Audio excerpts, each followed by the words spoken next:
Hello, Keith Rucker here at VintageMachinery.org. Guys, today we are back to working on the Tally-Ho Capstan restoration project, and for today we're going to get started making the new shaft that the windlass drum here will rotate on inside there. So this is the original shaft I got laying up here on the table. It's about 3 foot long, largest diameter is about 3 inches in diameter, and there's a tapered section at the bottom that fits down into the base, locks it in place. There's a tapered section on the top that the capstan cap will fit over. We've got to machine all that out so that it'll fit up on this. But today's task, like I said, is we need to make a new shaft. This one here is pretty pitted, particularly on the areas that the bearings will be rotating on inside the drum over here. And really just don't see a viable option to try to salvage this one. So we got some new material here. But before we get started on that, I need to take the time and really draw out this part, get a drawing so that I can have something to work off of when I'm machining this new shaft over here on the lathe. This is probably going to end up being a multi-part series here, just because there's a lot of stuff that's got to go on here. We've got to do some basic turning. We got to turn some tapers, 2 different tapers. And then we got some milling that's got to go in here for some keys and stuff like that. There's some threading that has to happen on either end. Lot of work going into this, and probably more than we can all get into one video. So anyway, let's get started by getting the part drawn out so we know we got to make.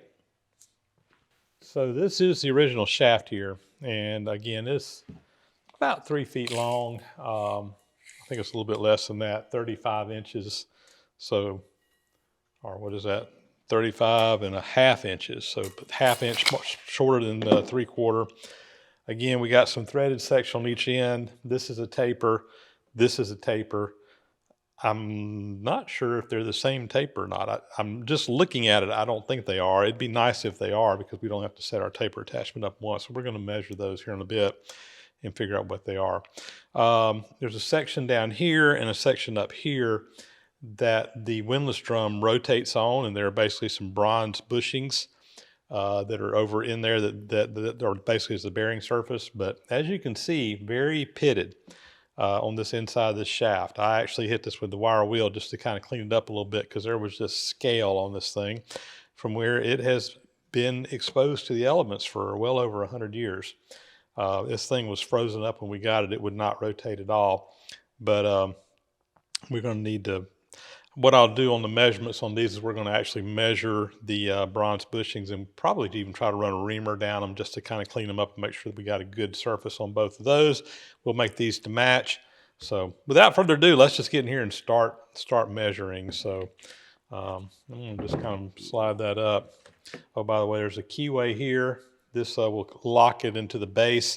And then at the top, there's a slot with a solid key that goes all the way through this. We'll have to mill that in after the fact too. So let's get in here and start sketching this thing out so we can kind of come up with a plan. I'm just going to kind of draw out a rough 3-inch diameter piece there. Again, we're 35.5 inches long from end to end. And let's just start down here at the bottom. So we're going to come in 2 inches.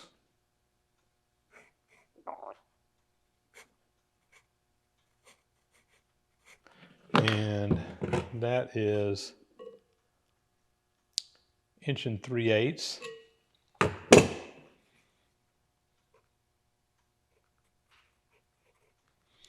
And that's going to be threaded. Let's figure out what the thread pitch is on that. 1 3/8 is an oddball thread size. Let's see what we got here.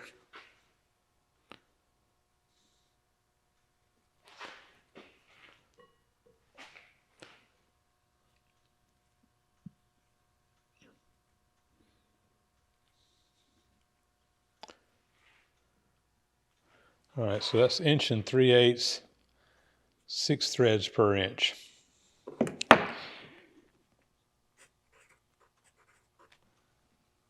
And that's going to be the same on both ends.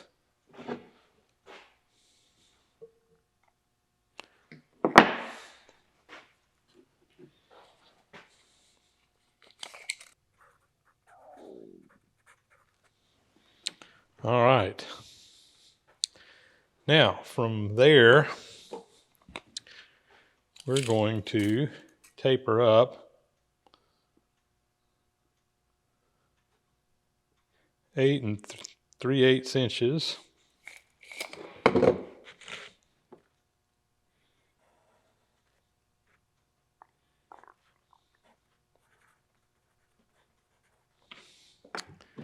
I'm going to measure this taper in just a minute, but I do want to go ahead and just kind of get a rough measurement on the ends here. So we start out at inch. So this is going to be inch 725.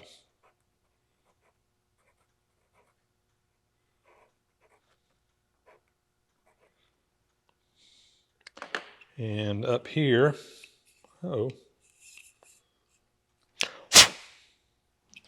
got a little trash in my calipers. Yeah, it's got that cleaned out. All right, up here, we're going to measure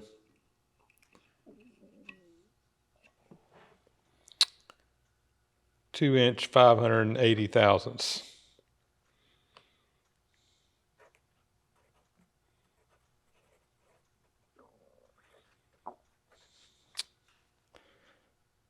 Then we've got a little band here that is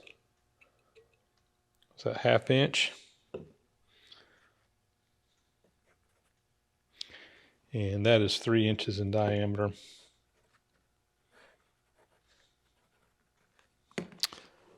I'd already measured that when I was figuring out what my stock I needed. All right. And then from there, let's see, let's go back down on this end now.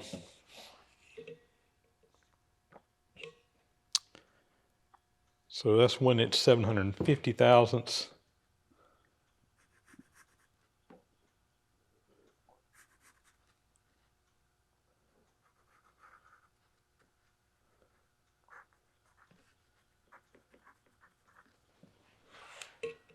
And the large diameter on the taper is 2 inches 050.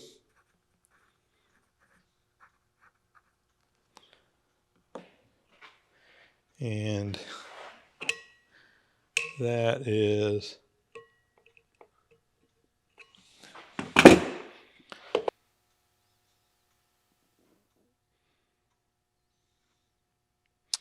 2 11/16 inch long.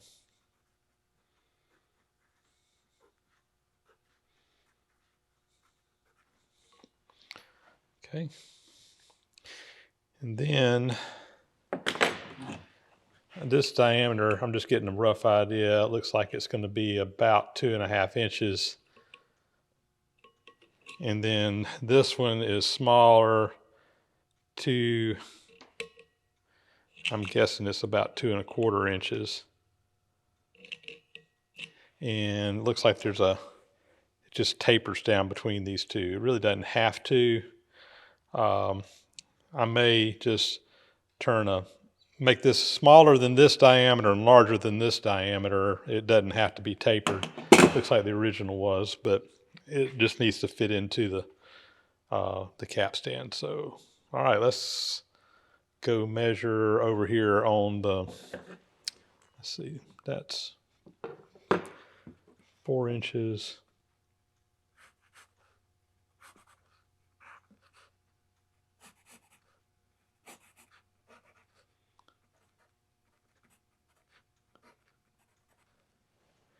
My drawing is obviously not to scale.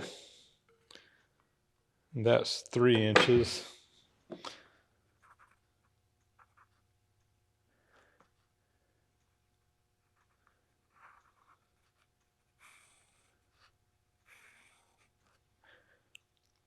And I'll probably just turn this middle part 3.5 inches, or whatever the halfway distance is between those. Let's measure the bearings from the inside, and then we can figure out what we want to turn them on the outside diameter.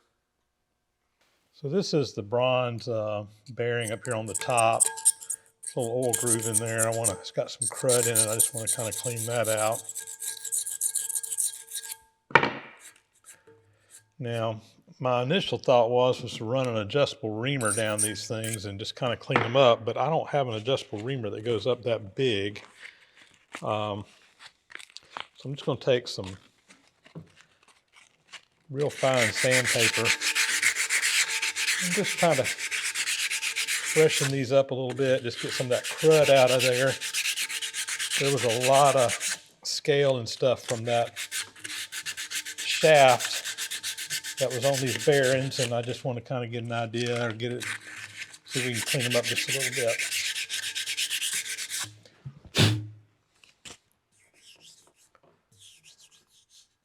And I'm running my finger in there, just kind of feeling them, and they're pretty smooth. So I don't think we got a big problem with these as they are.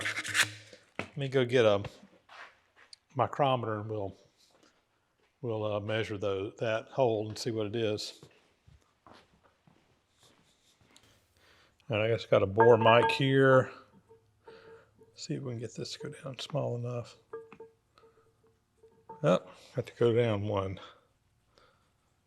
Let me go grab it. Let's see, this one might be the one. I brought two of them over. Yeah, I grabbed the wrong one when I picked it up. All right, let's try this one. There we go. These bore mics measure in 3 places, so it really kind of helps you get a nice centered measurement. And all right, let's see where we're at here. So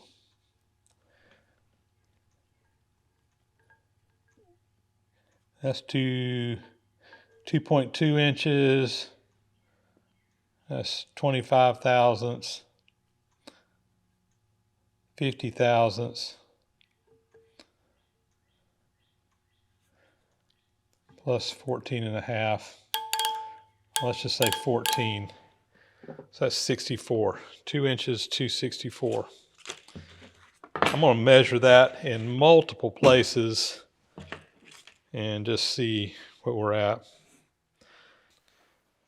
So we're measuring between 2.622 and 2.624. So we got a 2 thousandths variation in there. And basically I want my shaft to be a little bit smaller than the smallest diameter so that we'll have a little bit of room for oil and stuff to go down in there. So that's got that one, and I just want to see, those aren't going to fit in there. Let me get a hook rule. This hook rule has a little hook on the end so I can hook it on the back side there. And yeah, we're basically a little over 2 inches of actual bearing material and just say 2.5 inches. I've got 3 inches for the total in there, and I want to have more than what we need for it to have plenty of room. So I just want to make sure that measurement was right. All right, let's flip it around and do the other side. All right, so this is the bottom of the capstan. And again, I'm just going to take some sandpaper and just kind of lightly hit this.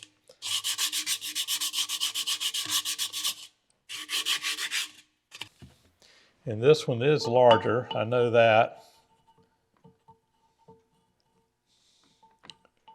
So let's see, we're at 2.5 right there. So we're at 2.61 on that one. I'm going to measure it again in multiple places.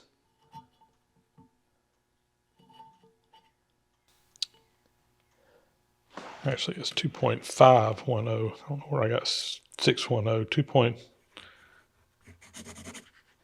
2.510. 10 thousandths over 250. That's 9. That's about 8.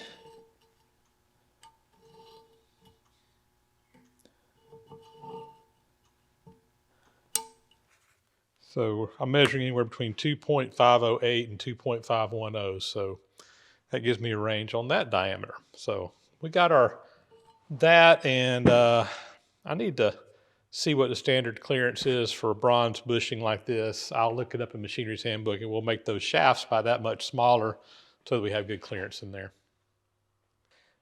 All right, so next thing I want to do is measure the tapers on this, just kind of see how I need to set up my taper attachment. So I'm doing this two different ways, kind of to double check myself, and I've already done it, but I'm going to show you the process. So the first thing I did was I measured the large end and the small end with my calipers, and those was 2.580 and 1.725. Now that's measured with dial calipers on a fairly rough surface, not perfect by any means, but give us an idea. And then I measured the length, which was 8.375 inches.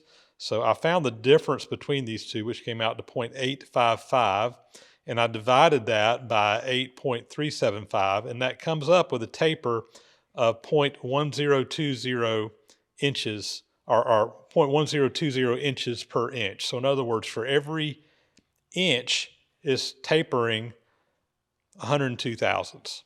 So to verify this, I actually have a taper micrometer. Now, if you've never seen one of these, I've shown these in a couple of videos. This is a taper micrometer.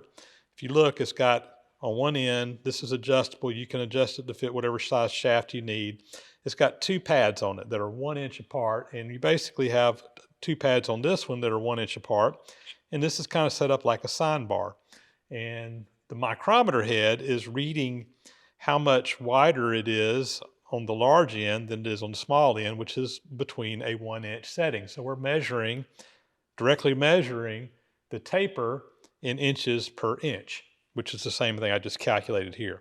So what we do with this is we come in here and we I'm gonna loosen this bottom end up so that it just kind of fits on there. We're gonna make sure that both of the pads on the fixed side are touching the shaft, and we're gonna make sure that we're touching over here on the small end, and then I just come in and with my micrometer and measure this, and then when I read my micrometer, we're measuring 1.005. I measured 1.004 earlier, so a thousandths difference. I'm going to probably do this very carefully a little bit more. I honestly trust this instrument more than here, but we measured 102 thousandths just by calculating it. We measured 104, 105 thousandths, so we're within 3 thousandths, 2 to 3 thousandths taper per inch. So I think we've got that one nailed. Like I said, I'm going to spend a little bit more time double checking it. This is the one that I'm mostly concerned about because we have to match the taper that is in the other piece, okay? Now for the top end up here, this end, we can measure what the original was, but the nice thing about this is that I've got to machine the matching taper, the internal taper, in the new Capstan cap because we're making a new one. So this one can kind of be whatever it needs to be, and I can set it up in whatever, but I do want to see what the original was. And again, I did my calculations. We came out to 0.1116, so 111 and 6/10 thousandths of an inch is what we calculated out. When I measured it with the micrometer, we came out to 111 and 4/10. So we were only off, what is that? That's 2 10,000ths of an inch between the measured and or between the the calculated and the actual measured. So I feel real good about this. Now these two measurements, they're not exactly the same. Again, this one, let's just say 104 thousandths per inch. This one's 111 thousandths per inch. So, a couple of thousandths difference between the two. I'm probably just going to set up for this taper, and we're going to put the same taper on both sides. I don't know why they wouldn't have done that originally. There's no reason, particularly for two tapers that are that close to one another, why you wouldn't have just used the same taper on both sides. And they may have originally been the same taper, and just over the years, we've got that much wear or whatever. This top end is a little bit rougher, so it may not be measuring exactly right. The bottom end was protected more, so I tend to think they probably would have used the same taper. So again, we're gonna go with the large end taper, which is 104 thousandths, and that's what we're gonna make the top one. So we can basically just have to set the taper attachment up on the lathe once and cut all of our tapers. All right, I think I've got all my measurements now. I got a sketch here. I'm going to go in and to the computer, and I'm going to actually make a drawing of this so that I'm not working off a chicken scratch drawing here. I'm working off of a real drawing. So I'm going to go do that. And then once we get that done, I think we can start looking at actually machining the new shaft. All right, I got this thing drawn up to what we're going to make here. And I just did this in Fusion 360. Drew it up, I actually made a 3D model of it. You can kind of see it down here in the isometric view. And then I put a projected view on there and put the dimensions on it. Everything should be spelled out and ready to go. So what we're going to do now is go get our piece of steel set up over in the metal lathe, and we're going to start turning this thing out. Just a little closer up view of the drawing for you guys to see. Probably doesn't follow mechanical drafting guidelines to the T, but it's got the information I need on there. I did take drafting in high school. That's been a long time ago. Of course, that was all done with T-squares and pencils and not computers, but we got all our dimensions on here. That's the main thing that we need to work off of. All right, I'm getting this shaft set up over here on the lathe to start this turning process. So we got it just over in the 3-jaw chuck on this side. I'm going to have to use the steady rest to support this while I get an end drilled in this so that we can put a center in the end. So I'm going to kind of just slide this down a little bit closer to this end, and we'll get that tightened up in a minute. But what I want to do first is kind of get this thing centered up on center. Now, what I have done is this end was painted, and I just took a center finder. So this is just on a combination square, and I went in here and I scribed 3 different lines in here to the center, and that gives me a place that marks the center of this shaft. And now I can just come in here with the live center and kind of use it as a pointer, and I'm going to have to adjust this so that that matches over there to get it in the proper height, and then we can drill that and have it on center. Let me zoom you in there and we can see that a little bit better. So hopefully you can kind of see that. I'm going to just take that up and put it right up there to the center. And now what I can do is come back here and again just kind of adjust the rollers on my steady rest and kind of get that there in the center. I'm just kind of adjusting these up and down to get it where it needs to go. Then we'll put the top on. All right, so now this is being supported down here by the steady rest. When we turn this on, it'll hold it in place while we drill that. I'm going to get everything tightened up here, and we'll be ready to put that center in the end. All right, we're going to start by facing this end. And we're supported right now by the steady rest. We're just going to make some kind of light passes here.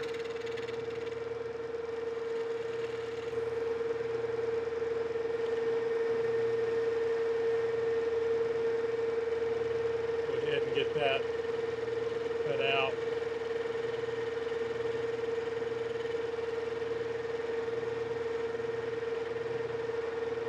We have to make another pass.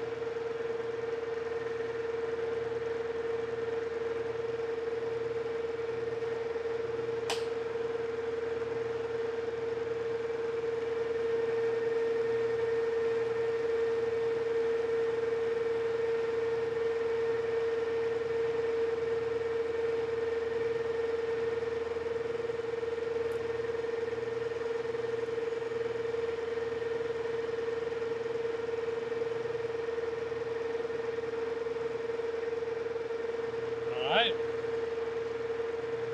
and now let's put our center in.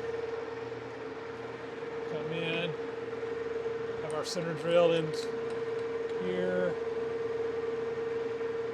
Go ahead and put that in as well.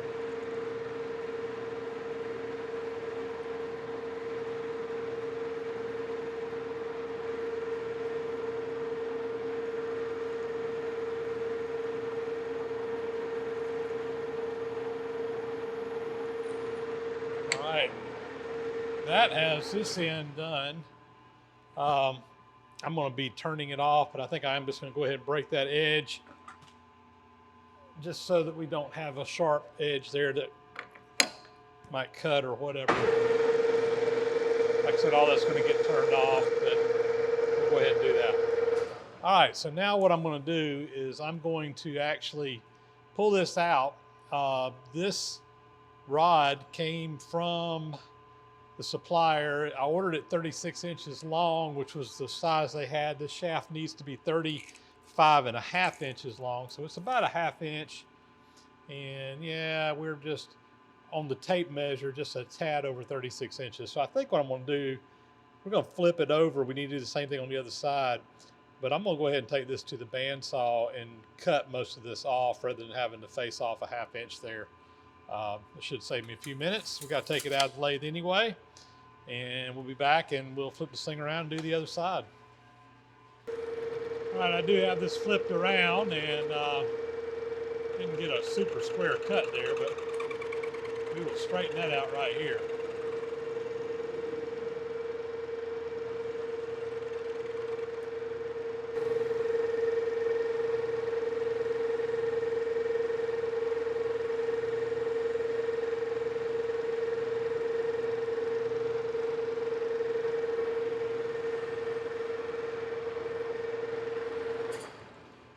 I'm going to just measure this with a tape measure. This length is not a super critical measurement as far as total accuracy. We can easily work off of it. I got about 1/8 of an inch still to come off of that. Right there, this should be it.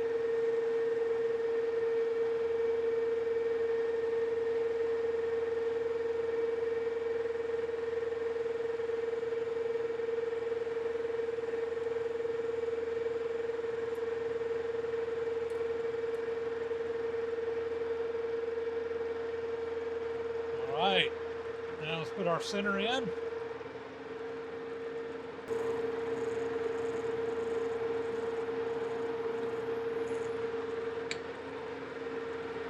Go ahead and chamfer that edge again.